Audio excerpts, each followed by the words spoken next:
ponemos de pie, por favor. Por Dios y la patria se abre esta sesión. Podemos sentarnos. Muchas gracias. La sesión 121 especial del miércoles 4 de marzo del 2026. Se acaba de iniciar y el señor prosecretario dará lectura a la cuenta. Gracias, señor presidente. Buenas tardes. La cuenta corresponde a la sesión de sala número 121 para hoy 4 de marzo, en esta jornada de la tarde.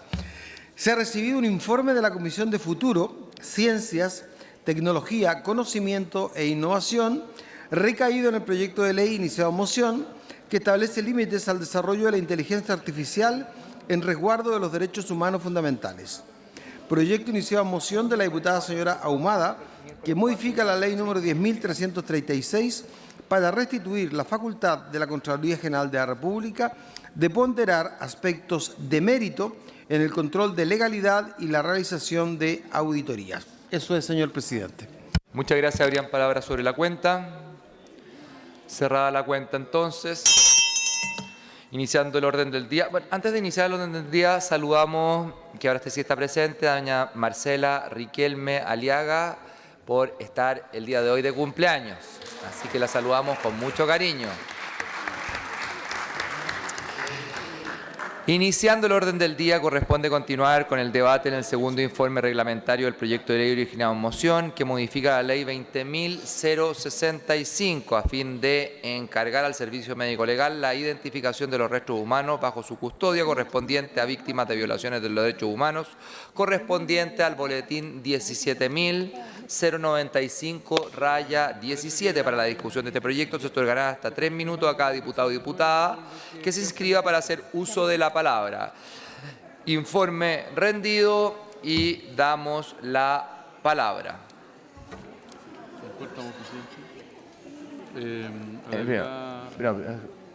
Diputada. Sí, doña Carmen Hertz. No está. Doña Leonardo Soto. Don Leonardo Soto, usted tiene la palabra. No la quiere. Doña Claudia Mix. Está, ok. Don Johannes Kaiser. Don Johannes, usted tiene la palabra.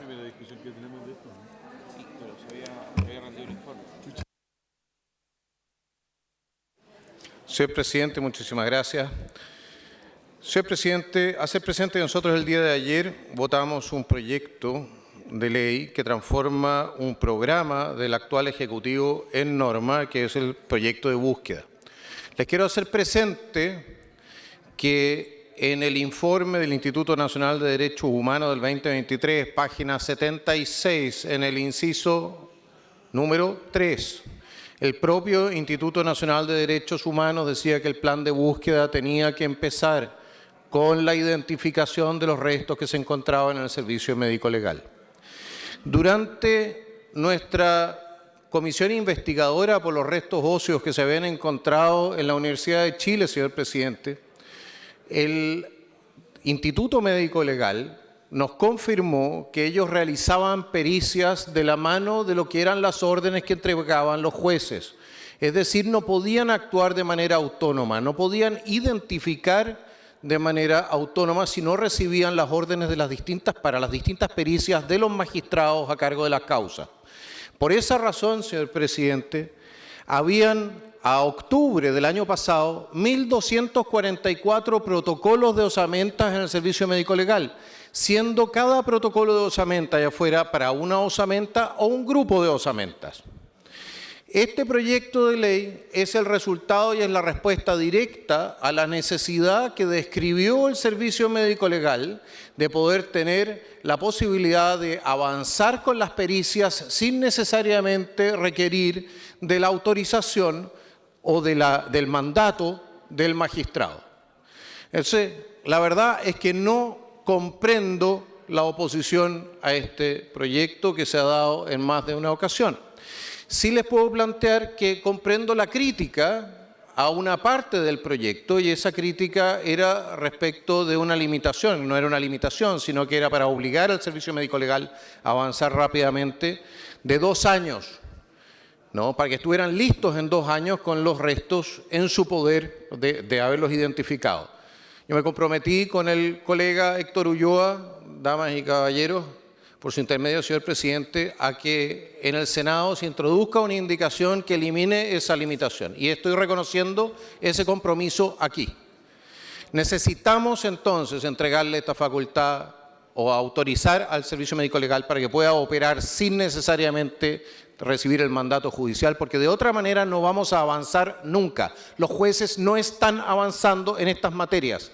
Las familias, los familiares están falleciendo, no están recibiendo a sus familiares. No podemos seguir tolerando esta situación. Por favor, voten a favor del proyecto. Gracias. Muchas gracias, señor diputado. Tiene la palabra don Leonardo Soto.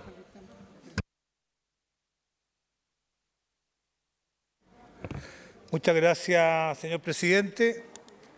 Miren, la bancada del Partido Socialista va a votar en contra de este proyecto de ley.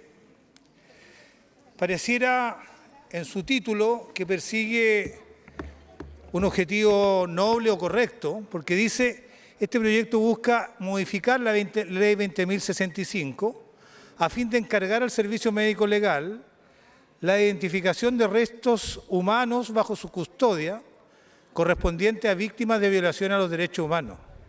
Pareciera que la finalidad que persigue es acelerar la identificación de las víctimas de violación a derechos humanos, de asesinato, genocidio, secuestro, durante el periodo horrible y brutal de la dictadura del general Pinochet. Pero esto es solo una apariencia, porque si uno ve el principal promotor de esta moción parlamentaria, es por su intermedio presidente, el diputado Johannes Kaiser, que evidentemente está en las antípodas de las causas de la justicia que buscan todas las familiares de las víctimas de derechos humanos. Por el contrario, él ha apoyado, por su intermedio presidente, de todas las maneras posibles, real, material y simbólicamente, a la dictadura del general Pinochet. Él lo considera un ídolo. Consecuencia, por sospecha ya, uno debiera decir, aquí este objetivo no es el que aparece en el título de este proyecto de ley. Y claro que no lo es, porque cuando uno le pregunta a la justicia, a la Corte Suprema, ¿le parece bien que autoricemos o encarguemos al Servicio Médico Legal la identificación de los restos que están ahí? Ellos dicen, el Servicio Médico Legal son funcionarios que son auxiliares de la Administración de Justicia. Los que administran justicia son los jueces, y en ocasiones jueces especiales, que la misma Corte Suprema ha designado para poder avanzar en la identificación de estos restos.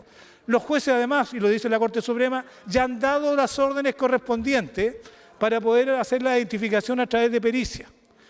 Claro que no es un asunto fácil, como todos saben, porque los asesinatos y genocidios cometidos por la dictadura del general Pinochet lo fueron durante hace casi más de 50 años, y por lo tanto no es fácil poder hacer las identificaciones. Pero yo confío en la justicia y no en las propuestas del señor Kaiser, y por eso vamos a aprobar que la Corte Suprema, los ministros dedicados a esta función, hagan su trabajo, denle más recursos si quieren, pero no busquen una ley de punto final, porque esta norma, esta moción parlamentaria establece un plazo también para que se hagan estas identificaciones. Y si no se hacen, porque no se van a hacer, sobre todo en el gobierno que viene, lo que va a ocurrir es una ley de punto final y va a haber una denegación de justicia, va a haber la impunidad, que es el verdadero objetivo que persigue el autor de esta moción. Gracias, presidente. He dicho. Gracias. Por favor, por su intermedio, por favor, les pido por su intermedio que tratemos a otros diputados. La diputada Mix tiene la palabra. Segundo llamado, ok. La diputada Lorena Pizarro tiene la palabra.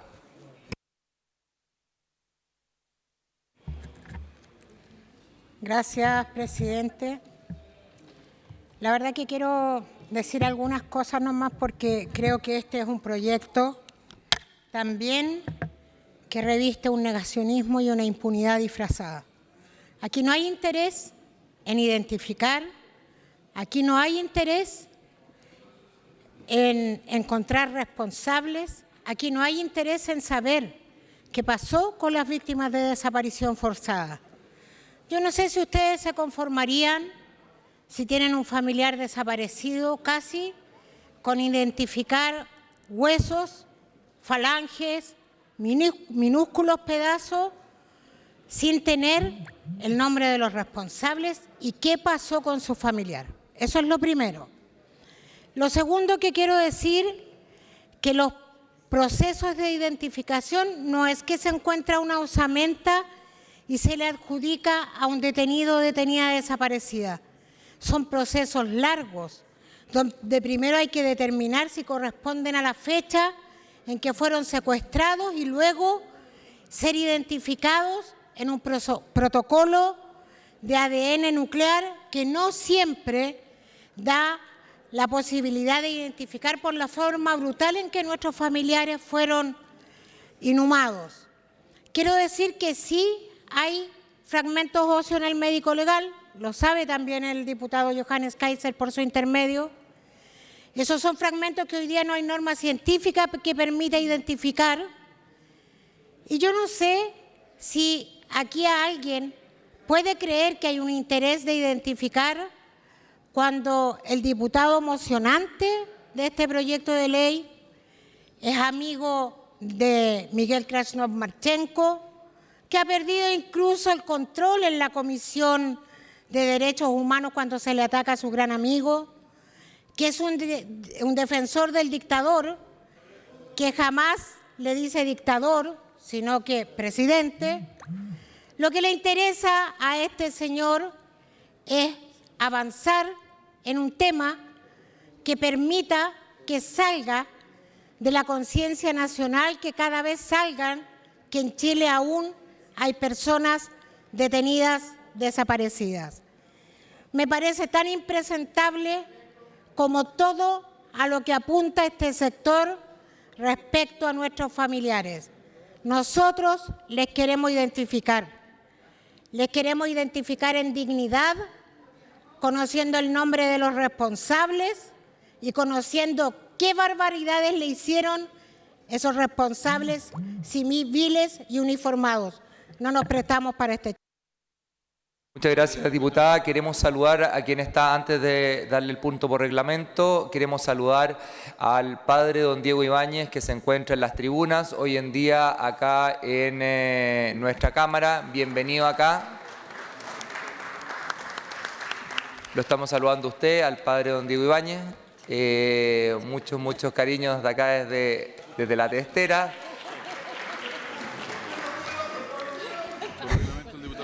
Y por regla, primero quiero decirles que me han pedido el cierre del debate. Me han pedido el cierre del debate, se tiene que votar, pero antes le vamos a dar la palabra por reglamento al diputado Rútico Echea, que me lo ha pedido. Diputado Rútico Echea, tiene la palabra. Presidente, gracias. Artículo, por favor. 95. El 90.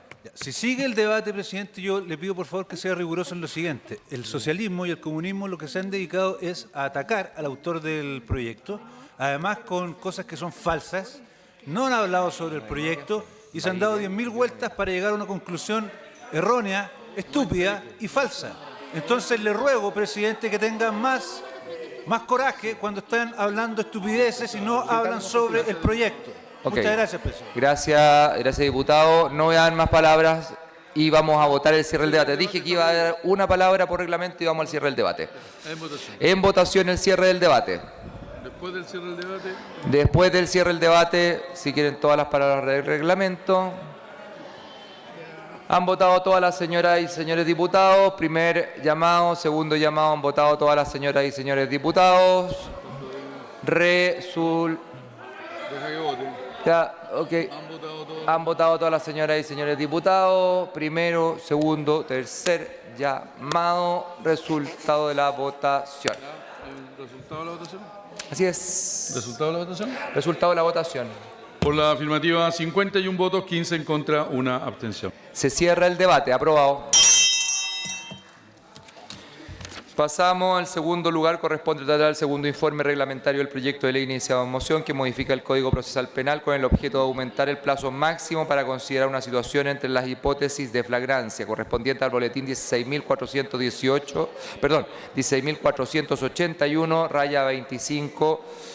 Para su discusión este proyecto se otorgarán 3 minutos a cada diputada y diputado que se inscriba. Rinde el segundo informe de la Comisión de Seguridad Ciudadana, el diputado don Jorge Alessandri. Don Jorge, si puede pasar, por favor, a leer el informe. Muchas gracias.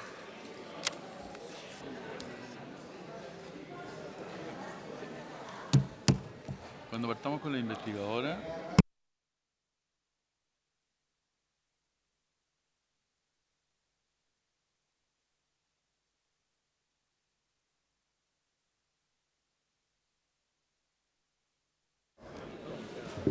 Señor presidente, paso a informar el proyecto de ley en segundo trámite constitucional y segundo reglamentario, iniciado en moción, que modifica el Código Procesal Penal con el objeto de aumentar el plazo máximo para considerar una situación entre las hipótesis de flagrancia, boletín 16.481-25. El proyecto de la referencia se origina en moción de los senadores Galilea, García Ruminó, Osandón, Proens y Piu. La idea matriz consiste en extender el plazo que determina el concepto de tiempo inmediato transcurrido entre la comisión de un delito y la captura del imputado para efectos de la situación de flagrancia. En ciertas hipótesis, la de 12 a 24 horas, en caso de que esta detención sea realizada por agentes policiales. Su fundamento se encuentra en el hecho de que el Ministerio Público y las policías han hecho grandes esfuerzos para tecnificar y generar condiciones para perseguir los delitos con la mayor celeridad posible. Sin embargo, reconocen las técnicas delictuales son cada vez más sofisticadas y complejas de perseguir, mientras el personal policial cuenta cada vez con menos herramientas preventivas. Por esta razón, resulta indispensable extender el actual plazo de 12 horas para que las policías puedan practicar una detención en a lo menos 24 horas, con el fin de aumentar la eficiencia del sistema de seguridad en cuanto a lo referido a la gestión y a la persecución penal. Actualmente se requieren condiciones y una modificación de las reglas del periodo de flagrancia para mejorar la capacidad y dotar a las policías de herramientas necesarias que faciliten la persecución penal. A juicio de los autores, Chile requiere una mirada pragmática en materia de seguridad y para facilitar el accionar de los tribunales de justicia y generar las condiciones para la construcción de un sistema de seguridad donde la respuesta eficiente al ciudadano y la mejora en la oferta permitan facilitar la persecución penal para disminuir la sensación de inseguridad. Por lo anterior, se torna indispensable aumentar el tiempo de flagrancia de 12 a 24 horas para contar con mayor tiempo para arrestar al infractor. Nuestra comisión votó en particular la iniciativa incorporando modificaciones cuyo tenor consta en el informe puesto a disposición de la sala. Estas concentradas en el artículo único de la iniciativa mediante adiciones, sustituciones y rechazos de determinadas partes del proyecto. Respecto al numeral 2, la Comisión acordó diversas enmiendas. En su literal A se reemplazó la denominación Policía Marítima por Autoridad Marítima. En el literal B se sustituyó el literal por un nuevo inciso segundo que regula la entrega voluntaria de registros, estableciendo obligaciones para las policías en orden a resguardar la integridad y custodia de las especies entregadas, así como la emisión de un acta detallada que deje constancia de las circunstancias de la entrega. Se prevé que en caso de negativa a la entrega, las policías informen al fiscal para que éste evalúe de la adopción de medidas conforme al artículo 9. Se sustituyó el literal F, incorporando un nuevo inciso final que extiende la facultad de realizar las actuaciones señaladas al personal de Gendarmería y la Autoridad Marítima. En segundo término, la Comisión incorporó un numeral 3, mediante el cual modificó el artículo 85, precisando que las referencias a funcionarios municipales policiales se entienden exclusivamente hechas a los funcionarios de Carabineros y la PDI. Por otra parte, el numeral 3 fue rechazado sin que se introdujeran modificaciones en la materia. Finalmente, respecto al numeral 4, la Comisión acordó su sustitución por un nuevo artículo que redefine el concepto de tiempo inmediato para efectos de la detención en flagrancia, Se establecen plazos diferenciados según el sujeto que practique la detención, si son agentes policiales u otras personas, y se contempla un régimen especial para determinados delitos del Código Penal, ampliando el plazo a un máximo de 48 horas cuando esta captura sea realizada por un agente policial. Por las razones señaladas, esta comisión recomienda aprobar el proyecto de ley, cuyo texto pueden consultar en sus informes. Es todo cuanto puedo informar. Gracias, presidente. Gracias a usted, diputado Alessandri, muy amable. Se ofrece la palabra. Se ofrece la palabra. Diputado Leiva, si se puede inscribir, lo vamos a esperar, no hay problema. Lo esperamos. Sigue teniendo un poco más, lo parece el... Ya, diputado Leiva, ahí va. Ahí está. Está cerrado. Ese. Oye, muchas gracias, presidente. Mire, esta norma que aprueba la Comisión de Seguridad Ciudadana es muy valiosa. Es importante esclarecer que, en primer lugar, a través de esta norma se permite la incorporación de la autoridad marítima cuando desempeña funciones policiales, materias que no estaban debidamente reguladas. Otro aspecto fundamental es las actuaciones policiales, vale decir, ¿qué pueden realizar las policías inmediatamente cometido un delito? Siempre se requería, salvo lo previsto en el artículo 81, la presencia de un fiscal para otro tipo de medidas. Sin embargo, recogiendo la experiencia exitosa de los equipos ECO, se le entregan a las policías ciertas atribuciones específicas que permiten, recién cometido un delito, poder establecer la responsabilidad de sus eventuales partícipes o autores, como es, por ejemplo, el empadronamiento de testigos, que antes requería el mandato de un fiscal para que las policías pudieran practicarlo, y además, algo muy importante, el solicitar los videos o cámaras de televigilancia existentes en un sector, ya sean públicos o privados, para poder desarrollar una adecuada investigación. Y finalmente, en algo que es muy importante, que es el delito de flagrancia, los delitos cometidos en flagrancia, ¿cuál es el tiempo inmediato? La norma establecía solo 12 horas, pues bien, esta se amplía a 24 horas, única y exclusivamente en caso que esta detención la practiquen agentes policiales. Recordar que los delitos en flagrancia, una detención de manera excepcional, la puede realizar cualquier ciudadano. Sin embargo, a los agentes policiales se amplía el rango de 12 a 24 horas. Y también en delitos más complejos y específicos se amplía de manera excepcional para los agentes policiales a 48 horas. ¿Qué significa? Que se puede detener en flagrancia sin la autorización o la orden de un tribunal.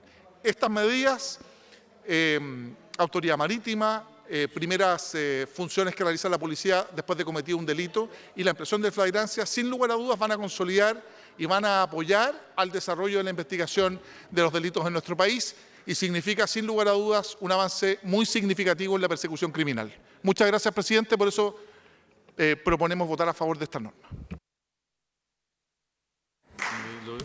Muchas gracias, diputado. Estuve muy atento a su exposición.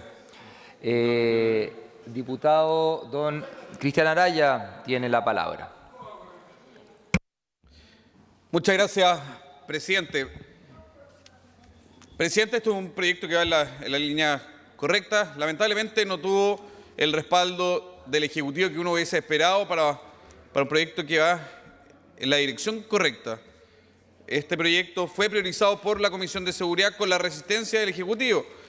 Gracias a su gestión para poder adelantar la tramitación de esto, se logra que esto esté finalmente este proyecto esté en la tabla. De lo contrario, hubiese esperado una y otra semana, como ha pasado con otros proyectos emanados por la Comisión de Seguridad, que no lograron ser votados en este periodo legislativo porque se priorizaban otros proyectos. Muy lamentable, entendiendo la crisis de seguridad que hay en el país. Amplía el periodo de flagrancia, algo absolutamente necesario para mejorar la efectividad en la persecución penal. El rol de las policías muchas veces se ve truncado a la espera de una orden que en muchos casos es siempre la misma, o en la mayoría de los casos siempre es la misma, haga esta u la otra diligencia. Y por tanto, ampliar el periodo de flagrancia y permitir que puedan realizar estas primeras diligencias es algo absolutamente positivo. enhorabuena, este proyecto va a avanzar, va a contar con apoyos también tanto desde la derecha como de la centroizquierda, algo que va, como dije desde el principio, va en la línea correcta. Esperamos que esto pronto sea ley, pero insisto y lamento nuevamente que, al igual que otros proyectos de seguridad aprobados por la Comisión, no fueran priorizados por el Ejecutivo y dieran prioridad, urgencia legislativa a proyectos en su momento tan irrelevantes como el día de algún licor. Gracias, Presidenta. Reconozco su labor por haber priorizado este proyecto, que va a tener un impacto en la seguridad de los chilenos y durante el gobierno del presidente Kast va a ser ley de la República.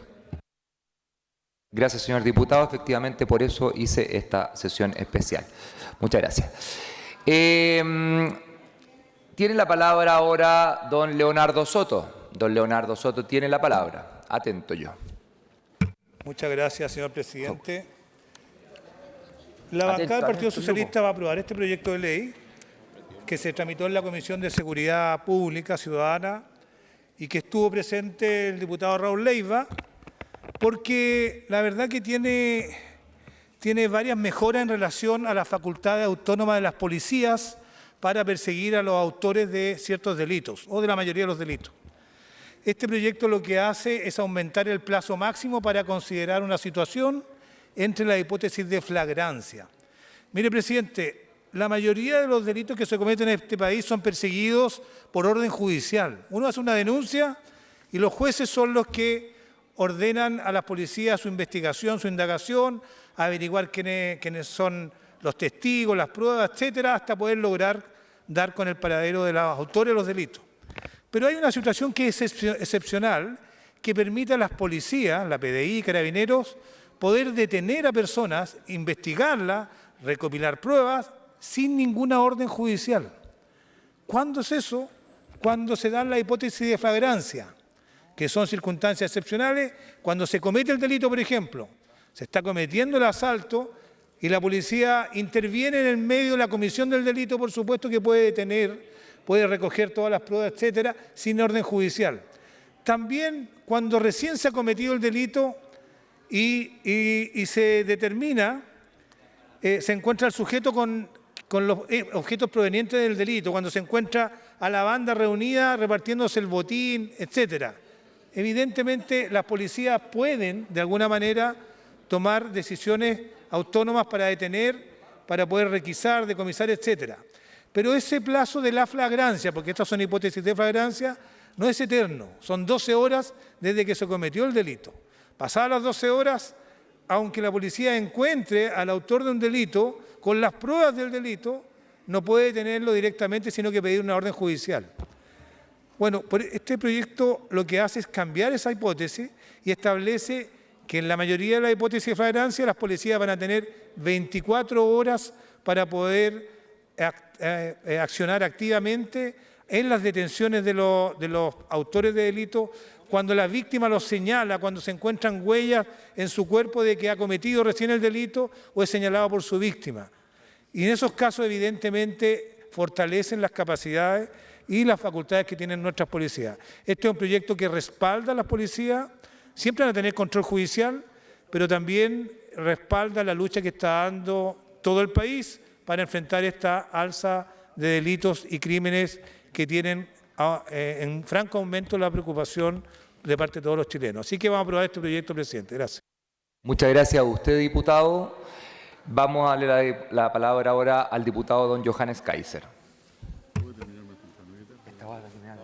Muchas gracias, señor presidente. Tengo gratos recuerdos de este proyecto, especialmente porque nosotros, junto con el diputado Héctor Ulloa y otros parlamentarios, presentamos un proyecto similar, así como lo habían presentado por lo demás distintos otros parlamentarios en este Congreso de distintos sectores, proyectos que lamentablemente en su momento no se fusionaron, pero que debieron haberse fusionado. Y había proyectos que tenían el mismo contenido también en el Senado, con distintos autores, y hay que reconocer a todos aquellos que en su momento hicieron un esfuerzo para hacernos cargo de un problema que se había identificado, especialmente en materia de lo que eran los portonazos, robos de vehículos, etc. Así es que, señor presidente, no aparece el nombre de muchos de nosotros en el titular del proyecto, pero fueron muchos los parlamentarios los que participaron de su tramitación, fueron muchos los parlamentarios que en algún momento incluso patrocinaron este proyecto de los distintos sectores, y a mí me parece que es por lo menos justo recordar a todos ellos y recordar también que a veces en este hemiciclo somos capaces de legislar más allá de lo que son nuestras trincheras políticas. Muchas gracias, señor presidente. Vamos a votar a favor. Muchas gracias, diputado Johannes Kaiser. Tiene la palabra doña Jimena Osandón Irarrázaval. Gracias, presidente. Este es un proyecto muy importante. Me parece que la flagrancia tiene un objetivo para tratar de simplificar o de ayudar a una persona que ha sufrido algún delito y se estaba quedando corto. Yo quiero llevarlo solo al tema de la violencia intrafamiliar y los delitos sexuales de mayor connotación. Sabemos que con este proyecto la flagrancia aumenta de 12 a 24 horas con ciertos tipos de delitos, incluso que son un poco menores, pero de 24 a 48 horas el delito de connotación sexual, ya sea, por ejemplo, violación. Pero incluso vamos a una violencia intrafamiliar un poco menor, donde una persona la sufre durante la noche, el agresor está, los niños están, no puede ir a hacer la denuncia, y cuánta mujer en nuestro distrito nos ha dicho con mucha frustración de que al llegar a las policías, a Carabineros o a la PDI, la respuesta es: no tenemos nada que hacer, pasaron las 12 horas y tenemos que pedir una orden judicial. Y es por eso que yo celebro esto, y para qué decir, yo diría que incluso en los delitos de connotación sexual, por ejemplo, como la violación, incluso se llega a quedar corto, porque yo dificulto que una mujer tenga la fortaleza, ¿no?, y la composición emocional para poder ir inmediatamente a hacer una denuncia de este tipo, y al menos esto es una ayuda, porque esas suben de 24 a 48, pero me parece que tiene todo sentido. Es lamentable que uno lo haga a esta altura y haciendo esa relación por su intermedio, presidente, que hace el diputado Kaiser, efectivamente, y no me cabe ninguna duda, que este proyecto representa a muchos más autores y creo que va en la línea correcta. Pero a mí me ha hecho mucho sentido cuando me lo presentaron, justamente pensando en esas agresiones que han sufrido muchas mujeres y que han tenido esa doble agresión y esa triple frustración de llegar a la policía y decir: no podemos hacer nada porque ya ha pasado el tiempo de flagrancia y tenemos que empezar con el tema de las órdenes judiciales, que muchas veces no llegan a nada. Así que celebro y espero que todos votemos por unanimidad este proyecto y ojalá sea promulgado en el menor tiempo posible. He dicho, señor presidente, muchas gracias. Muchas gracias, diputada. No habiendo más inscritos, cerramos entonces y pasamos al tercer lugar de la tabla, que corresponde tratar el informe de la Comisión Especial Investigadora encargada de reunir antecedentes sobre la adquisición del inmueble que fuera de la propiedad del expresidente de la República, Salvador Allende, Comisión Especial Investigadora 66-67, por acuerdo de los comités parlamentarios. Para la rendición del informe se destinarán 20 minutos como máximo y las bancadas dispondrán de 30 minutos distribuidos proporcionalmente. Rinde el informe de la Comisión Especial Investigadora el diputado Gustavo Benavente. Don Luis Sánchez entonces va a leer, debido a que él también estuvo en la comisión. Ha pasado algún tiempo, pero...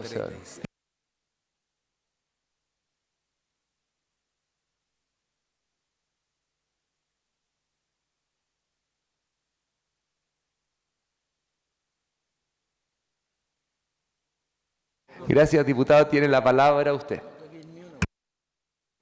Muchas gracias, señor presidente. Bueno, vengo aquí en rendir informe del cometido y las conclusiones propuestas por esta Comisión Especial Investigadora, que ha pasado algún tiempo, así que la idea es recordarles un poco a todos lo que pasó. Comisión investigadora encargada de recabar antecedentes sobre el proceso llevado a cabo por el Ministerio de Bienes Nacionales para la adquisición de la residencia del expresidente Salvador Allende, considerando los recursos públicos involucrados en la legalidad del procedimiento y las decisiones adoptadas en cada etapa. Antecedentes generales y competencia de la Comisión investigadora, al tenor del acuerdo de la Cámara que ordenó su creación. El mandato de la Comisión Especial Investigadora se originó en las siguientes solicitudes cuyo contenido paso a exponer. Primero, solicitud 666, presentada por 67 diputadas y diputados. El fisco, a través del Ministerio de Bienes Nacionales, habría adquirido la propiedad que fuere de propiedad de don Salvador Allende Gossens, emplazada en la calle Guardia Vieja, número 392, Comuna de Providencia, y actualmente es de dominio en copropiedad de una serie de personas, entre las que se encuentra doña Maya Fernández Allende, exministra de Defensa Nacional, y la ex senadora del Partido Socialista, doña Isabel Allende Bussi. El inmueble sería, tal como lo manifestó Su Excelencia el Presidente de la República, destinado como museo y administrado por el Ministerio de las Culturas, las Artes y el Patrimonio. Sin embargo, la adquisición del inmueble estaría empañada por una serie de aspectos controversiales que han sido cuestionados ampliamente por la opinión pública y que ameritan una revisión en pro de la probidad y la transparencia. Concretamente, en la compraventa participarían en calidad de vendedoras la señora Maya Fernández Allende y la señora Isabel Allende Bussi, ambas autoridades en ese entonces, respecto de las cuales la Constitución Política de la República dispone sendas prohibiciones de celebrar contratos con el Estado.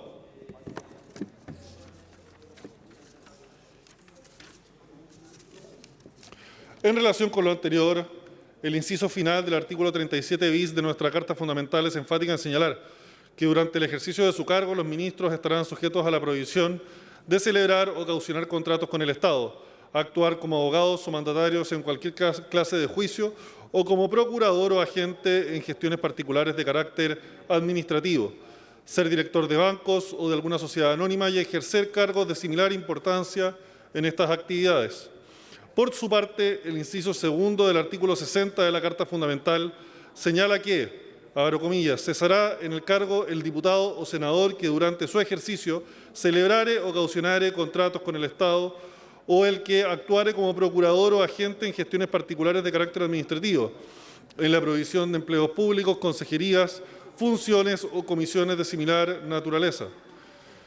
En la misma sanción incurrirá el que acepte ser director de banco o de alguna sociedad anónima o ejercer cargos de similar importancia en estas actividades. De ahí que se discuta la impericia de los equipos técnicos de los ministerios involucrados en la operación, que no advirtieron la evidente irregularidad que suponía la firma de la escritura, en tanto importa la transgresión de prohibiciones normativas del más alto rango y que buscan conservar principios cardinales del Estado democrático.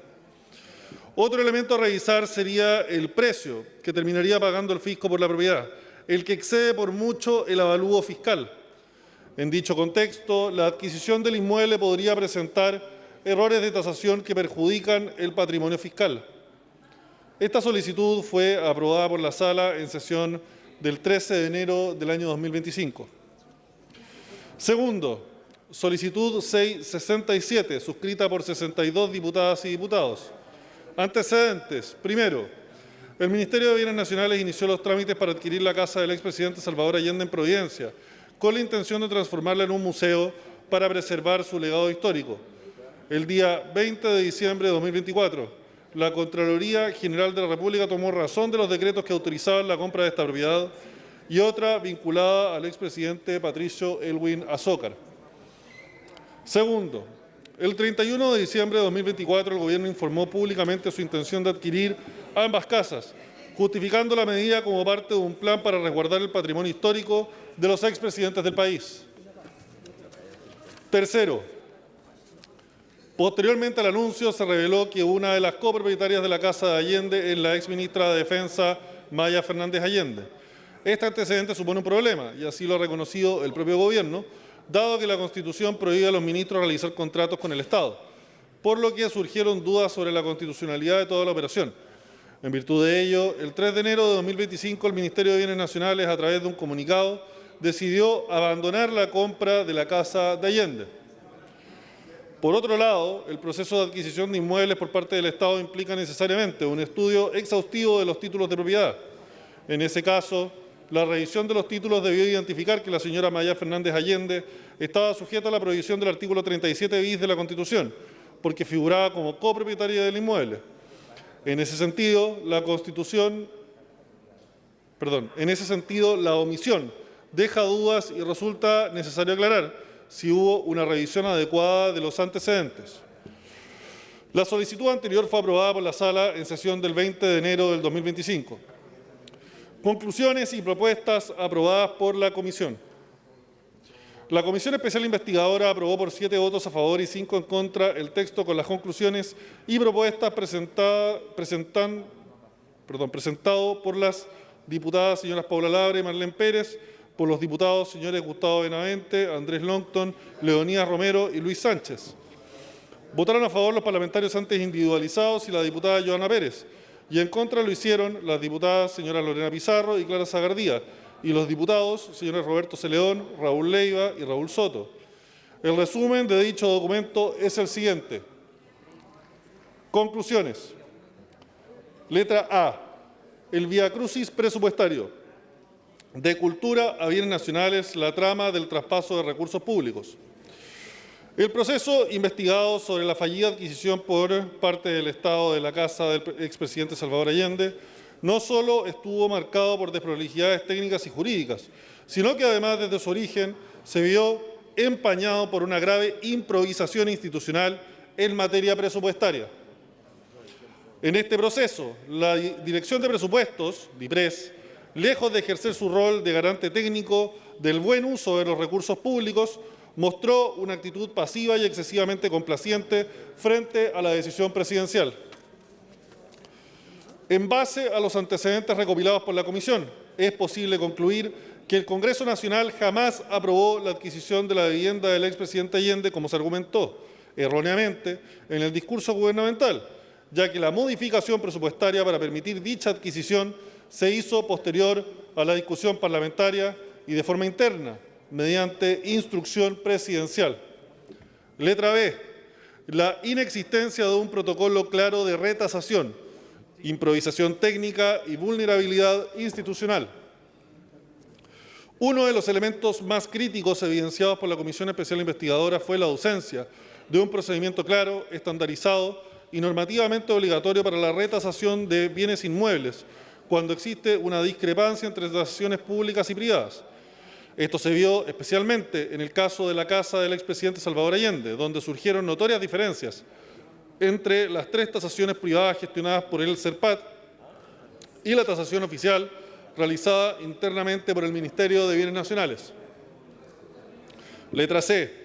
Sin actas, sin correos, sin huellas. La oscuridad en la toma de decisiones gubernamentales.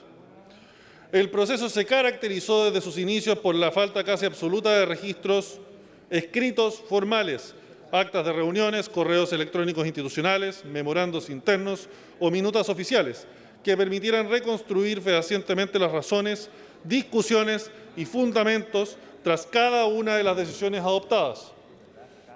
Letra D. Instrumentalización del control externo para encubrir responsabilidades políticas del Ejecutivo. Resulta evidente la existencia de responsabilidades políticas y constitucionales atribuibles al Gobierno en este caso. No obstante, el Ejecutivo ha intentado instalar un velo de ambigüedad que dificulta la determinación clara de los responsables, obstaculizando así los esfuerzos para identificar y exigir responsabilidad a todos los actores involucrados. Letra E. La compra controvertida. Beneficios económicos para la familia Allende en desmedro del interés público. La compraventa de la casa de Salvador Allende no es solo una operación destinada a honrar el legado de un expresidente, sino que es también una operación económicamente beneficiosa para su familia.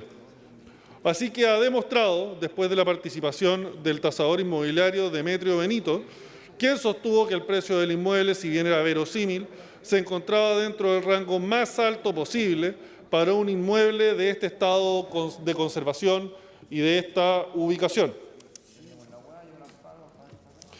Letra F. El rol del presidente de la República. La ignorancia de la Constitución como excusa y el deber omitido. La declaración formal entregada por Su Excelencia el Presidente de la República, Gabriel Boric Font, a la Comisión Especial Investigadora respecto del proceso de adquisición del inmueble que perteneciera al expresidente Salvador Allende, pone en evidencia una grave falla en los mecanismos institucionales y políticos que rodean las decisiones presidenciales.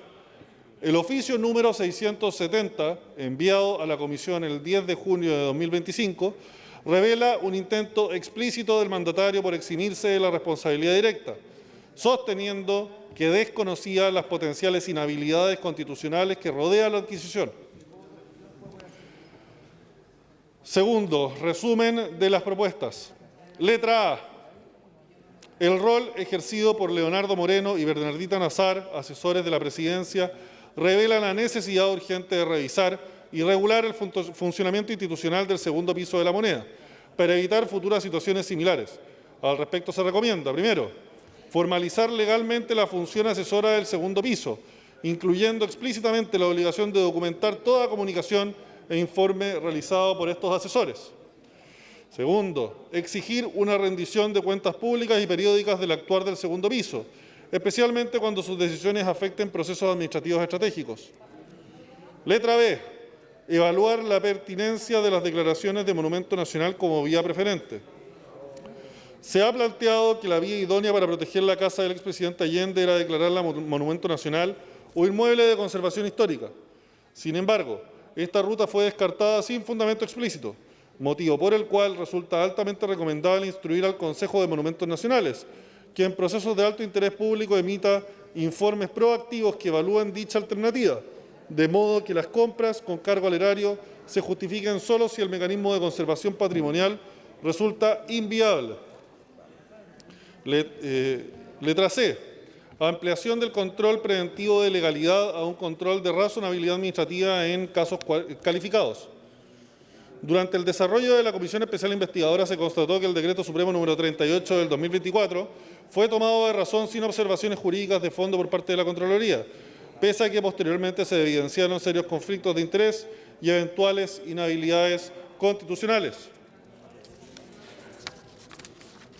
Esta situación se explicaría porque el artículo 98 de la Constitución y el artículo 1 de la Ley 10.336 restringen el control de la Contraloría General de la República exclusivamente a la legalidad formal y objetiva del acto administrativo, prohibiéndole expresamente revisar elementos de mérito, conveniencia u oportunidad.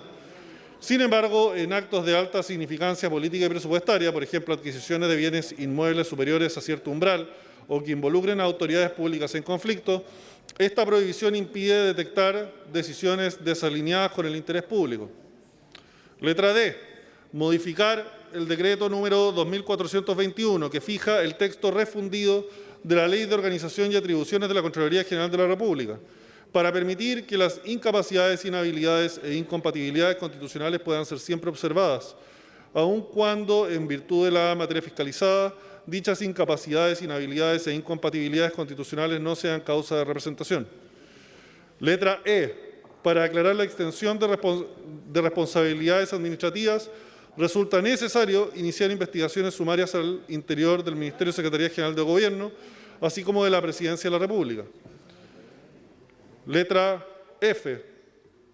Modificar la ley orgánica y el reglamento de la Cámara para que todo funcionario público que renuncie a su empleo, siendo citado a comparecer ante la Cámara de Diputados en su rol fiscalizador por hechos que hubieran ocurrido mientras se encontraba en funciones, esté siempre obligado a comparecer.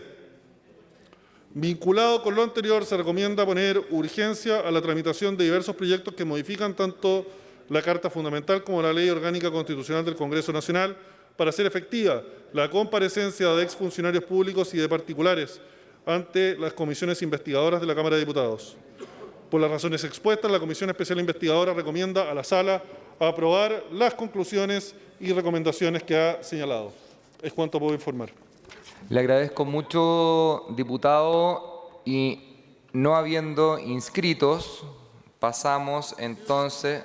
¿Usted se quiere inscribir, diputado? Perfecto, le damos la palabra, no hay ningún problema. Diputado Sánchez, entonces usted tiene la palabra. Hasta por 2 minutos, ¿era, no es cierto? ¿O 3? Sí. Muchas gracias, presidente. Si es que hablé poco, entonces me quedé con ganas.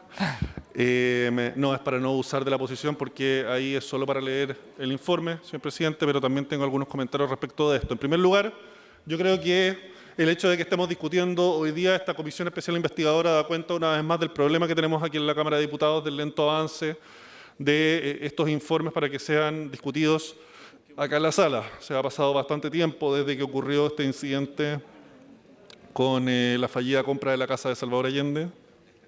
Y claramente cuando los temas que discutimos acá en la sala pierden un poco la vigencia temporal, y yo creo que eso es dañino también para nuestra institucionalidad.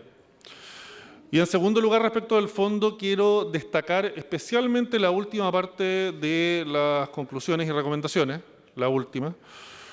No quise comentarlo ahí en ese momento por lo que les señalé, la lectura estricta del informe, pero la última de las recomendaciones dice relación con que estén obligados a asistir a las comisiones investigadoras los exfuncionarios de gobierno que fueran citados para declarar ahí respecto de aspectos que tuvieron conocimiento o participación mientras ellos eran funcionarios de gobierno. Y lo traigo a colación porque eso sí quizás tenga un poco más de vigencia temporal hoy día. Ya en ese momento veíamos ciertas trampas que hacía el gobierno del presidente Gabriel Boric para que algunas personas no se vieran obligadas a venir a declarar a esta comisión investigadora sobre este escándalo que fue que una ministra de Estado y una senadora firmaron un contrato de compraventa con un beneficio pecuniario para ellas con el Estado, siendo ellas no solo autoridades públicas, sino que además del sector oficialista. O sea, un escándalo y una ilegalidad contenida en la misma Constitución y que terminó con la salida del cargo de una senadora. Y para que determinadas personas, asesores, no tuvieran que venir a declarar acá, simplemente dejaban sus funciones. Y eso sin duda es un escándalo. Yo creo que es un fraude también a la buena fe que debe existir en la relación entre el legislativo y el gobierno. Y es algo que no podemos aceptar. Y si es necesario que existan modificaciones a la ley, entiendo que hay proyectos de ley que están en curso. Yo invito a las comisiones donde están esos proyectos de ley a que puedan retomarse su discusión después del 11 de marzo. Y espero que así sea, porque no podemos permitir que un gobierno como el que hoy día está de salida abuse de la confianza del Congreso e impida que vengan a declarar acá personas que tienen conocimiento respecto a situaciones graves.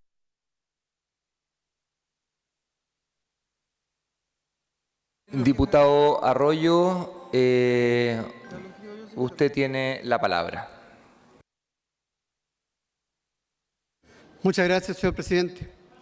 Lo ocurrido con la compraventa de la casa del expresidente Salvador Allende no es solo un error administrativo, es un caso que refleja una preocupación y una gran cadena de negligencias políticas, jurídicas, administrativas dentro del Estado. Primero, existió una inhabilidad constitucional evidente. La Constitución es clara, los parlamentarios y ministros no pueden celebrar contratos con el Estado mientras ejercen sus cargos. Sin embargo, en esta operación aparecían directamente involucradas la entonces ministra de Defensa Maya Fernández y la senadora Isabel Allende. Y a pesar de esta prohibición expresa, el proceso avanzó. Se redactaron contratos, se firmaron documentos y se movilizaron recursos públicos. ¿Cómo es posible que en todo ese camino, con abogados, asesores, ministerios y funcionarios, nadie advirtiera oportunamente algo que cualquier estudiante de Derecho habría identificado de inmediato? Pero aún hoy sabemos que hubo advertencias internas dentro del propio gobierno sobre los riesgos legales y políticos de esta operación. Advertencias que, según los antecedentes conocidos, simplemente no fueron escuchadas. Este caso terminó generando una crisis institucional, renunciaron autoridades de gobierno, cayó una ministra de Estado y el Tribunal Constitucional terminó destituyendo a la senadora Isabel Allende por infringir la Constitución. Pero también es importante decirlo con claridad. Aquí hubo una cadena de responsabilidades políticas, porque el Estado no puede funcionar sobre la base de improvisaciones, amistades políticas o asesorías deficientes. Chile necesita instituciones serias, con controles efectivos, con equipos capaces de prevenir errores que terminan dañando la confianza y la fe pública. Y quiero ser muy claro en algo. Las normas constitucionales que establecen sanciones, como la Constitución, aplican a parlamentarios y ministros, no al presidente de la República, pero eso no significa que el presidente quede fuera de la responsabilidad política por los errores de su administración. Por eso, más que un debate sobre una casa o un museo, lo que aquí está en juego es algo mucho más importante, el respeto de nuestro país. Muchas gracias, diputado. No habiendo más inscritos, entonces pasamos al... 68, la comisión investigadora. ¿Pero el tercer lugar? ¿O el cuarto? Cuarto lugar corresponde tratar el informe de la Comisión Especial Investigadora sobre la operatividad y funcionamiento de los servicios de distribución eléctrica para los años 2024 y 2025. Comisión Especial Investigadora 68, por acuerdo de los comités parlamentarios, para la rendición del informe se destinarán hasta 20 minutos como máximo y en las bancadas podrán disponer de 30 minutos distribuidos proporcionalmente. Rinde el informe la Comisión Especial Investigadora el diputado don Jorge Brito. Don Jorge Brito, usted tiene la palabra. Muchas gracias, presidente.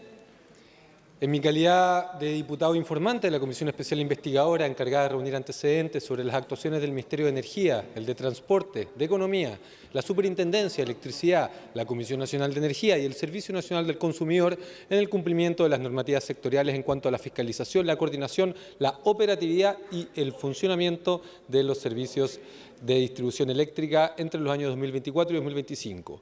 Paso a entregar en breve una relación al trabajo realizado en el marco de su mandato.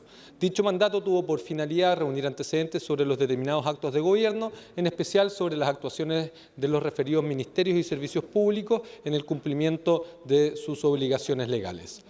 Para el cumplimiento de la tarea encomendada por la Corporación, la Comisión abordó su labor sobre la base de un plan de trabajo propuesto por este presidente. En virtud de este, durante su funcionamiento, citó e invitó a diversos personeros, tanto en el ámbito público como privado. La Comisión celebró 12 sesiones, incluida la sesión constitutiva, y en el ejercicio de su mandato, esta instancia investigadora remitió sendos oficios cuyo tenor y respuestas se pueden encontrar en la página web de la Corporación. Asimismo, hacer presente que las intervenciones de las autoridades de gobierno, las diputadas, diputados y los invitados se encuentran a disposición en el informe y en las respectivas actas. Respecto a las conclusiones y propuestas. En la última sesión celebrada, con fecha 6 de agosto del año pasado, se analizaron las conclusiones y recomendaciones elaboradas por la diputada Marcela Riquelme y este diputado.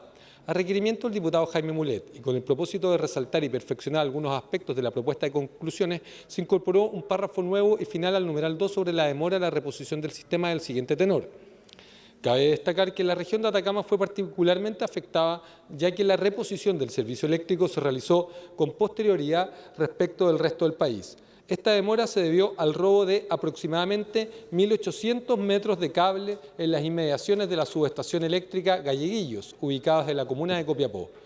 Lo anterior pone en relevancia la necesidad de investigar, identificar y desbaratar las organizaciones delictuales que realizan este tipo de actos que afectan el bienestar de la gente y nuestra seguridad. Se acordó además que el párrafo final del 5 de las conclusiones relativo a la formulación de cargos por parte de la Superintendencia de Electricidad y Combustibles y en el numeral 11 de las propuestas o recomendaciones, precisar que el proyecto de ley aludido corresponde al mensaje del Presidente de la República que amplía la cobertura al subsidio eléctrico a la que se refieren el artículo 6º transitorio de la Ley 21.667. Asimismo, a propuesta de la diputada Joana Humada, se incorporó una nueva recomendación referida a los servicios de agua potable rural y de igual modo, a solicitud de la diputada Marcela Riquelme, se incluyó una propuesta orientada a avanzar en el proyecto de ley radicado en la Comisión de Salud que establece la inscripción automática de las personas electrodependientes en la respectiva empresa de distribución. Puesta en votación, la propuesta de conclusiones y recomendaciones presentada por la diputada Riquelme y por quien habla, junto con las observaciones antes mencionadas, fue aprobada por unanimidad. Conclusiones aprobadas. Número 1. Sobre las causas del megacorte. El apagón del 25 de febrero del 2025 fue un evento crítico en la historia del Sistema Nacional Eléctrico, debido tanto a su magnitud como a las múltiples fallas, normativas, técnicas y operacionales que en su conjunto incrementaron el impacto de este corte. No se trató de un incidente aislado, sino del resultado acumulativo de omisiones operativas, deficiencias estructurales y una cultura institucional de incumplimiento normativo. La falla se produjo en la línea de transmisión Nueva Maitencillo, Nueva Pan de Azúcar, operada por la empresa Interchile, empresa que realizó intervenciones en el sistema de protección diferencial sin autorización ni coordinación con el Coordinador Eléctrico Nacional, vulnerando el Decreto Supremo número 125. Esta acción provocó una resincronización anómala el día 25 de febrero del 2025 de las señales eléctricas y generó la desconexión simultánea de ambos circuitos, dividiendo el Sistema Nacional Eléctrico en dos islas eléctricas sin sincronía operativa. El evento se amplificó debido a las configuraciones deficientes en los sistemas de protección de múltiples unidades generadoras, las que operaban al margen de la normativa técnica vigente. El coordinador identificó al menos 20 incumplimientos normativos por parte de operadores del sistema que incluyeron la no entrega oportuna de informes de falla, falta de remisión de modelos eléctricos MT actualizados, incumplimiento de estándares mínimos en el sistema de supervisión, control y adquisición de datos, SCADA. El coordinador declaró que el evento era del todo evitable. También existían planes de contingencia para operar sin el sistema SCADA por parte del coordinador, ni protocolos de reposición eficaces, lo que retrasó la recuperación del sistema. Tan grave como el corte es la demora en la reposición. Además, se evidenció una grave falencia en el flujo de información institucional con demoras significativas en los reportes técnicos del Ministerio de Energía. A ello se suma un cuestionamiento público sobre la razonabilidad de las altas remuneraciones de los integrantes del Consejo Directivo, sin perjuicio de los otros beneficios adicionales que pudiesen percibir, como la bonificación que recibió el director ejecutivo del coordinador pocos días después del megacorte. Se destaca que el financiamiento del coordinador proviene del denominado cargo de servicio público, que pagan todas y todos los usuarios del Sistema Nacional Eléctrico en sus boletas mensuales de electricidad. Conclusión número 2. Sobre la demora en la reposición del sistema. La reposición del suministro eléctrico fue lenta, fragmentada y desigual a nivel territorial, extendiéndose entre 5 y 9 horas. La pérdida total del sistema de gestión y control SCADA y de los canales de comunicación de voz forzó maniobras manuales de validación, lo cual ralentizó, el proceso. La división del sistema en dos islas no sincronizadas exigió reconstruir la sincronía operativa en forma progresiva, bajo condiciones técnicas degradadas. Simultáneamente, un número significativo de unidades generadoras quedó inoperativa debido a las protecciones mal parametrizadas y bloqueos automáticos, reduciendo la generación disponible. La falta de coordinación entre los diversos actores del sistema, quienes en muchos casos no reportaron el estado de sus instalaciones, obligó al coordinador a adoptar una estrategia conservadora, generando cuellos de botella que profundizaron la demora en la reposición. La región de Atacama sufrió una reposición particularmente tardía por el robo de casi 2 kilómetros de cable de cobre en las cercanías de la subestación Calleillos en la comuna de Copiapó. Conclusión número 3. Consecuencias para electrodependientes. El apagón tuvo efectos especialmente severos en los más de 10.000 personas electrodependientes registradas, quienes vieron comprometida su salud e incluso sus vidas ante la prolongada interrupción del suministro. Se reportaron dificultades para contactar a las empresas distribuidoras, fallas en los generadores de respaldo y ausencia de activación de protocolos de emergencia en abierta infracción a la Ley 21.304, conocida como la Ley Lucas-Riquelme. Al menos 15 fallecimientos de personas electrodependientes se encuentran bajo investigación del Ministerio Público. Se constataron también deficiencias en la interoperatividad entre los servicios públicos, lo que impidió desplegar una respuesta coordinada durante la emergencia. El Servicio Nacional del Consumidor presentó demandas colectivas contra las empresas responsables y reportó más de 13.000 reclamos tras el evento de febrero y más de 70.000 durante los eventos del año 2024. Empresas como Enel, Chilquinta y CGE fueron las que tuvieron mayores incumplimientos en relación con la obligación de cobertura de pacientes electrodependientes. Cuarto, situación de las redes de telecomunicaciones. El evento reveló la fragilidad estructural de las redes de telecomunicaciones frente a contingencias eléctricas de gran escala. Se registran colapsos completos de conectividad en comunas como San Bernardo y Quinta Normal, en la región metropolitana, afectando comunicaciones personales, servicios públicos y plataformas de emergencia. La degradación progresiva del sistema evidenció una falta de compartimentación técnica de autonomía energética homogénea, particularmente en zonas de baja densidad poblacional, donde algunas instalaciones colapsaron en menos de 3 horas. También se identificaron deficiencias en la coordinación entre operadores de telecomunicaciones y organismos públicos, lo que impidió contar con un mapa claro de afectación y dificultó la priorización de acciones de recuperación. Quinto, formulación de cargos por parte de la Superintendencia de Electricidad y Combustible. La Superintendencia formuló cargos al Consejo Directivo del Coordinador Eléctrico Nacional y a 8 empresas del sector eléctrico en atención a su eventual responsabilidad en la ocurrencia y propagación del apagón que afectó al 98,5% de la población nacional. El coordinador había operado el sistema eléctrico por sobre los márgenes seguros establecidos, mientras que la empresa Interchile habría realizado intervenciones no autorizadas. Por su parte, los cargos formulados a la empresa Transelec, Engie Energía, AES Andes, CGE Transmisión, Alfa Transmisora, Generadora Metropolitana y Bioenergía Forestales dicen relación con múltiples deficiencias vinculadas a la falta de supervisión, ausencia de control y desconexiones automáticas inadecuadas. El proceso sancionatorio contempla multas de hasta 10.000 UTA por infracción para las empresas responsables y multas individuales a los integrantes del Consejo Directivo del Coordinador de hasta 30 UTA. Finalmente, se enfatizó la necesidad de fortalecer la fiscalización ex ante, para lo cual resulta imperioso que el Gobierno otorgue suma urgencia al proyecto de ley en segundo trámite constitucional que amplía la cobertura del subsidio eléctrico a que se refiere el artículo 6º transitorio de la Ley 21.667 e introduce otras medidas, particularmente a la Ley 18.410 que crea la Superintendencia de Electricidad y Combustibles correspondientes al Boletín 17.064-08, actualmente radicado en el Senado, a fin de que se otorguen estas facultades legales a la superintendencia, dotándola asimismo de los recursos técnicos y humanos suficientes para replicar sus esfuerzos en aras de evitar fallas en el suministro con las graves consecuencias como las vividas en el blackout del 25 de febrero del año 2025. Sexto, otros incumplimientos relevantes detectados por la Comisión.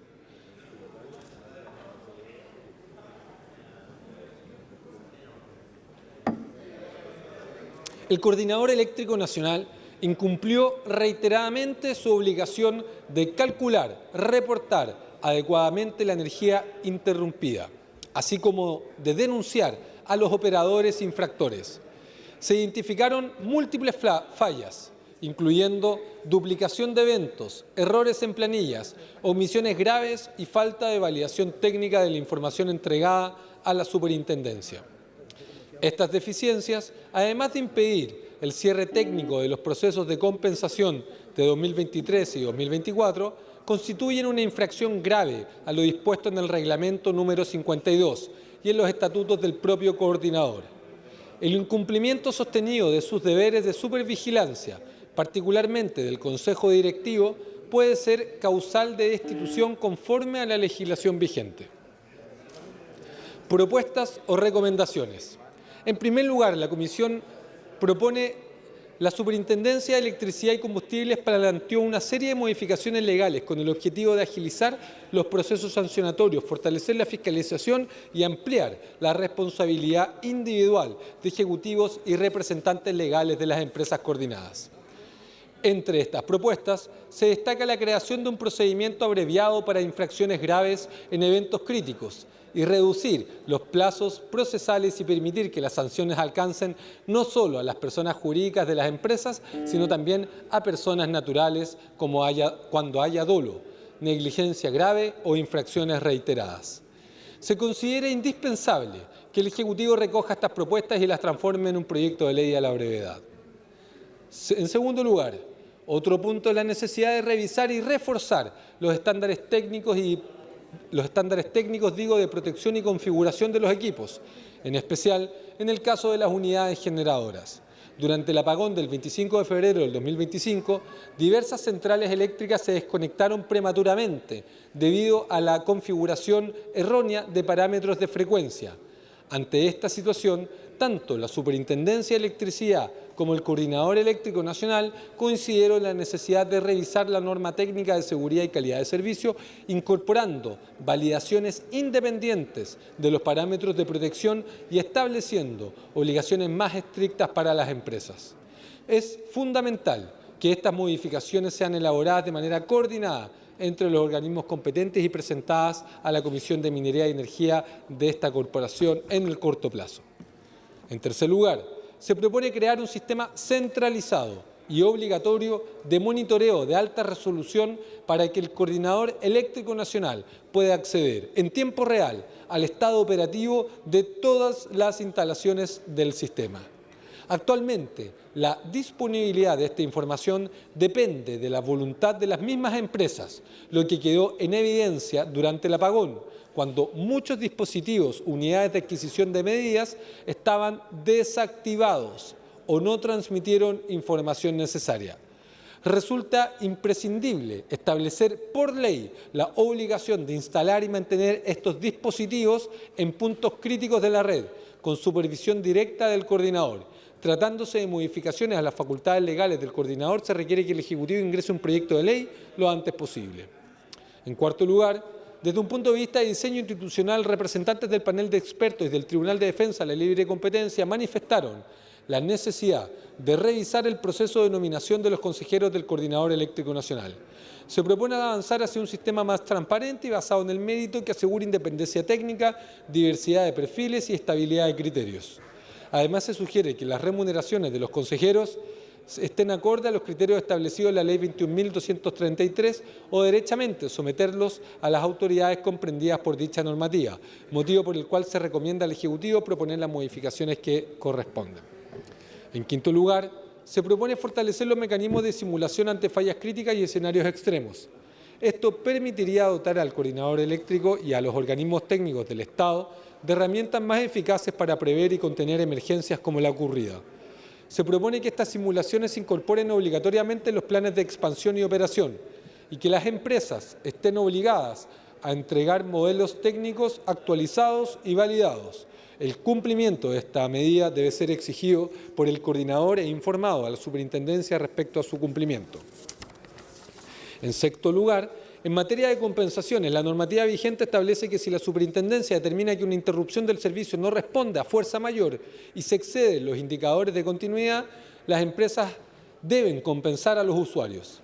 Sin embargo, la falta de información técnica que solo pueden entregar las mismas empresas puede dificultar este proceso, generando incentivos al incumplimiento. Se propone que la Comisión Nacional de Energía establezca mecanismos de cálculo por omisión de información mediante mecanismos ágiles de cálculo y cobro que resulten tan onerosos que realmente inhiban esta llamada cultura del incumplimiento. Además, se recomienda revisar y mejorar la norma técnica de compensaciones, facilitando su comprensión para los usuarios finales y elevando los montos. Actualmente las compensaciones son de 2 veces la energía no suministrada en distribución y 15 veces en el segmento de transmisión. Séptimo, le corresponderá a la Comisión Nacional de Energía prever los mecanismos técnicos que permitan que tanto las multas como las compensaciones no terminen siendo costeadas por los usuarios a través del cargo por servicio público, sino que se imputen a las utilidades de las empresas como una forma de coartar los incumplimientos que se han evidenciado, motivo por el cual se solicita informe y propuesta de dicha comisión en este sentido. Octavo, en relación a fortalecer las redes de telecomunicaciones, uno de los elementos centrales y diagnosticados fue la insuficiencia del actual marco normativo en materia de autonomía energética de la infraestructura de telecomunicaciones. Se dejó constancia que más del 80% de las antenas de redes móviles no se encuentran sujetas a obligaciones de respaldo eléctrico, limitándose las exigencias únicamente a sitios catalogados como infraestructura crítica. A raíz de esto, se propuso como medida prioritaria la realización del deber regulatorio de autonomía energética mínima obligatoria a una proporción mayor de la red, estableciéndose al menos 4 horas de respaldo energético continuo para todas las antenas y de al menos 8 para las que son consideradas críticas. Noveno, asimismo se hizo latente la necesidad de establecer por vía reglamentaria o mediante normativa técnica la obligación de que todas las empresas operadoras cuenten con procedimientos activables de forma inmediata, orientados a disponer de infraestructura de respaldo en caso de interrupciones masivas que superen determinados umbrales.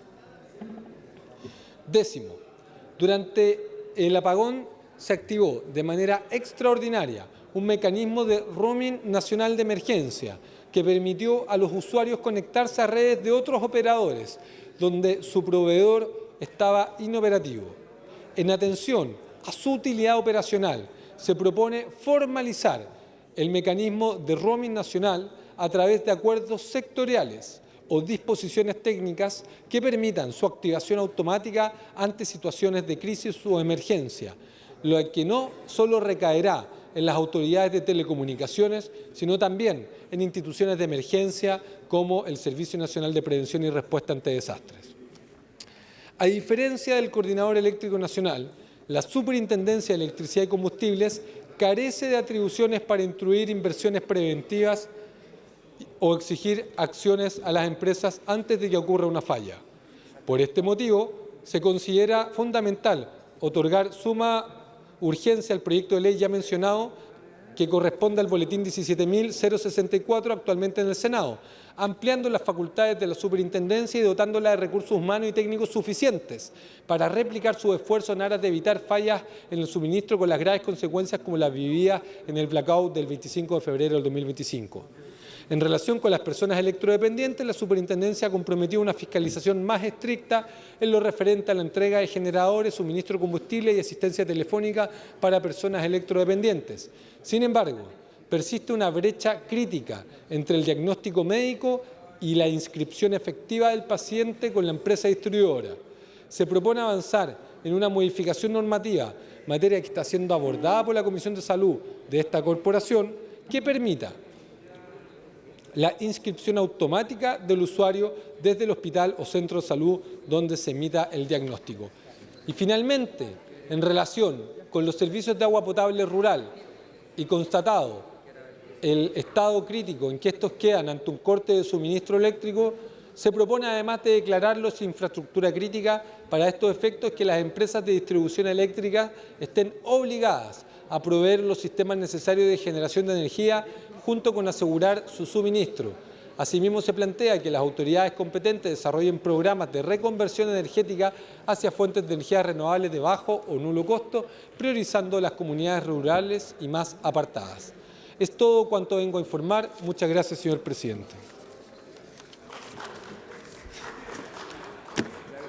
Agradezco mucho, diputado, por haber leído el informe. Tiene la palabra doña Ana María Gasmuri hasta por 2 minutos 54 segundos, por favor. Presidente, el informe de la Comisión Especial Investigadora no solo analiza responsabilidades técnicas o administrativas. Lo que está en discusión es algo mucho más profundo, la justicia tarifaria y la protección efectiva de la familia frente a un sistema eléctrico que ha demostrado fallas estructurales graves. Los cortes masivos de 2024 y el apagón desde el 25 de febrero de 2025 dejaron en evidencia una cadena de incumplimientos, deficiencias en la reposición y una fiscalización claramente insuficiente. Pero además dejaron otra preocupación central, que los costos de estas fallas no pueden terminar recayendo directa o indirectamente en los usuarios. Y cuando hablamos de usuarios, hablamos de personas concretas, hablamos de familias de La Pintana, de Puente Alto, de La Florida, San José de Maipo, de Pirque, comuna del distrito que represento, y tantos más, donde muchas veces el presupuesto mensual ya está al límite. No es aceptable que después de sufrir cortes prolongados, mala reposición o información deficiente, sean esas mismas comunidades las que terminen pagando alzas o cargos que no les corresponden. Pero por eso es clave lo que plantea este informe respecto a revisar el régimen de compensación compensaciones y asegurar que multas y sanciones no puedan ser traspasadas a los usuarios vía cargos tarifarios, sino que se imputen directamente a las utilidades de las empresas responsables. Este punto es fundamental. Las sanciones deben tener efecto disuasivo real, no convertirse en un costo más dentro del modelo de negocio. La electricidad no es un lujo, es un servicio esencial que permite el funcionamiento de hospitales, telecomunicaciones, sistemas de agua potable rural y la vida cotidiana de millones de personas. Cuando el sistema falla, el Estado debe garantizar que la responsabilidad recaiga donde correspondan y sobre todo ahora, cuando el mundo está en crisis profunda. Chile debe estar preparado para mantener sus servicios básicos disponibles y operativos sin que ello se convierta en un abuso. Desde la bancada eléctrica, durante todo este periodo, hicimos las alertas respecto a las inequidades del sistema ante los aumentos de las tarifas y las responsabilidades de las empresas de distribución, pero también de lo que compete a los servicios públicos, a la Superintendencia de Electricidad y Combustible, al CERNAC en su momento cuando hubo irregularidades en las denuncias de usuarios, al mismo coordinador eléctrico con muchos cuestionamientos que tenemos al respecto y por ello, aun cuando no fui parte de la discusión de esta comisión investigadora, respaldo totalmente, nuestro comité respalda las conclusiones, pues aprobar este informe es dar una señal clara. No más cobros injustos ni arbitrarios para las comunas más vulnerables. La seguridad energética y la justicia tarifaria son condiciones básicas de dignidad. La historia se repite una y otra vez cuando hablamos de modelo de negocio versus derechos sociales y servicios básicos. En este caso, el modelo de negocio de las empresas distribuidoras de electricidad presenta serias distorsiones desde el punto de vista del interés público. Se trata de monopolios naturales regulados con rentabilidad asegurada y escasa competencia real, donde el riesgo empresarial es mínimo, pero las utilidades están garantizadas. Espero que en el periodo parlamentario que comienza podamos ser capaces de establecer un modelo regulatorio que permita solucionar estas grandes inequidades. Muchas gracias, he dicho. Muchas gracias, diputada. La diputada doña Kera Barquesi tiene la palabra.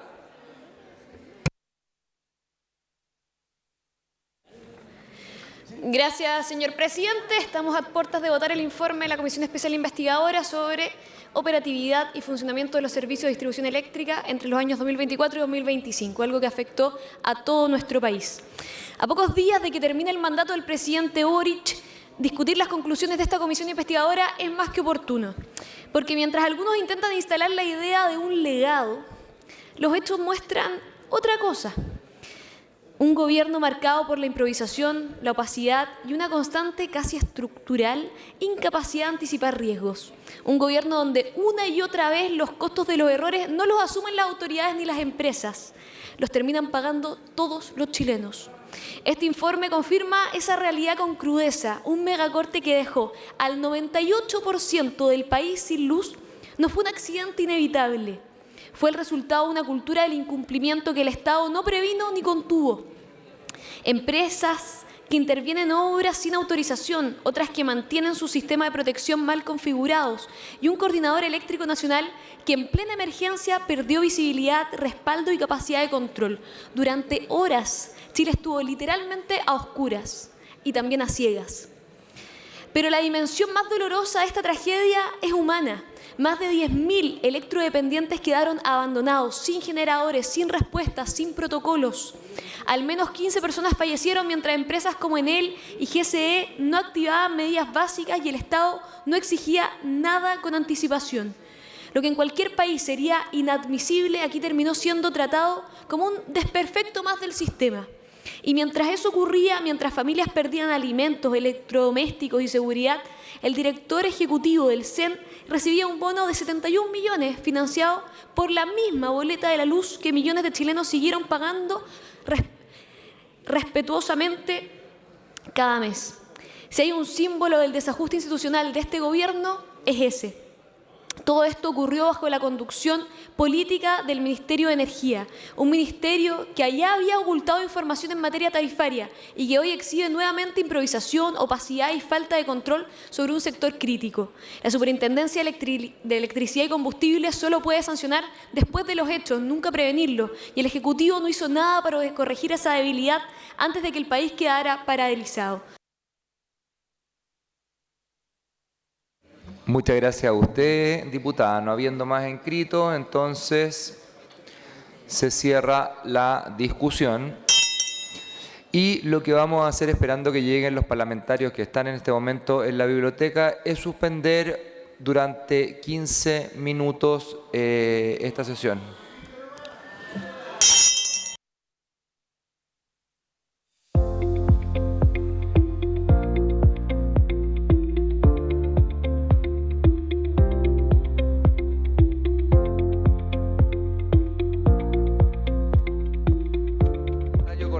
votar en particular el proyecto de ley iniciado en moción que modifica la ley 20.0065 a fin de encargar al servicio médico legal la identificación de restos humanos bajo su custodia correspondientes a víctimas de violaciones de los derechos humanos. En votación particular el artículo único del proyecto en los mismos términos aprobados por la Cámara de Diputados en su discusión en general.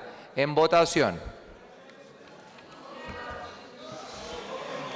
Primer llamado, ¿han votado todas las señoras y señores diputados?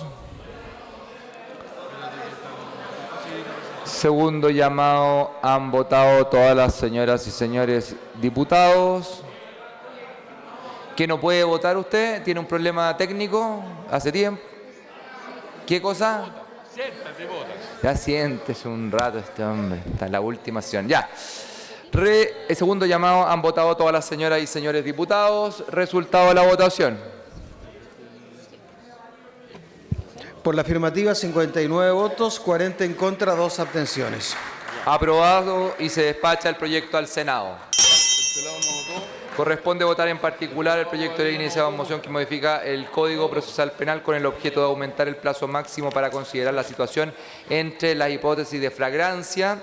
En virtud de lo dispuesto al artículo 131 del reglamento, la corporación, el numeral 1 y el artículo 1 del proyecto se da por aprobado ipso iure por no haber sido objeto de modificaciones. El segundo informe ni indicaciones en el primer informe. En votación particular el proyecto en los términos propuestos por la Comisión de Seguridad Ciudadana, tanto en su primer informe como en su segundo informe. En votación.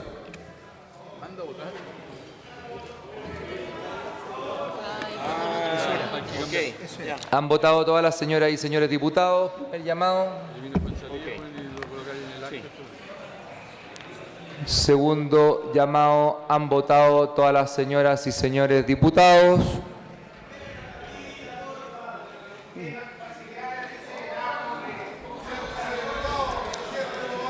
No sé qué estaba caminando. Ya, señores, ¿alguien falta en la votación, señor secretario? ¿Diputado Alinco? No. Alinco. Don René Alinco, por favor, si puede emitir su voto.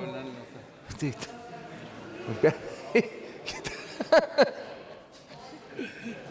resultado de la votación. Estamos. Resultado de la votación. Por la afirmativa, 81 votos, 26 en contra, 5 abstenciones. Se despacha el proyecto a tercer trámite constitucional, según entiendo. Sí. Perfecto. ¿Cuál primero? 66. Comisión Especial Investigadora número 66 y 67. En votación el informe de la Comisión Especial Investigadora encargada de reunir antecedentes de la adquisición del inmueble que fuera propiedad del expresidente de la República, don Salvador Allende. En votación.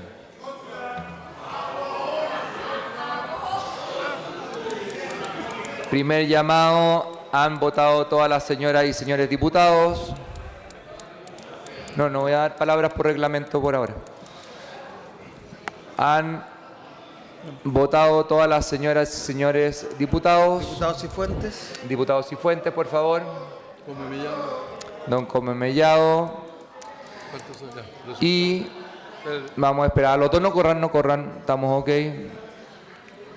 Y resultado de la votación. Por la afirmativa, 66 votos, 42 en contra, 6 abstenciones. Aprobado el informe de la Comisión Investigadora. Comisión Especial Investigadora 68 en votación el informe de la Comisión Especial Investigadora sobre la operatividad y funcionamiento de los servicios de distribución eléctrica entre los años 2024 y 2025. Comisión Especial Investigadora número 68. En votación.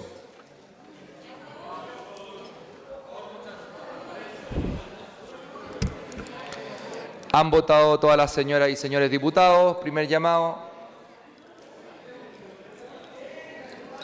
Segundo llamado, han votado todas las señoras y señores diputados. Diputado don René Alinco. ¿No? Diputada Bricañanco me dice que vota. Diputada Bricañanco, por favor. Muchas gracias. Estamos listos. Resultado de la votación. Por la afirmativa, 116 votos. Aprobado. Y por haberse cumplido el objeto de esta sesión especial, esta se levanta. Muchas gracias a todos. Buenas tardes.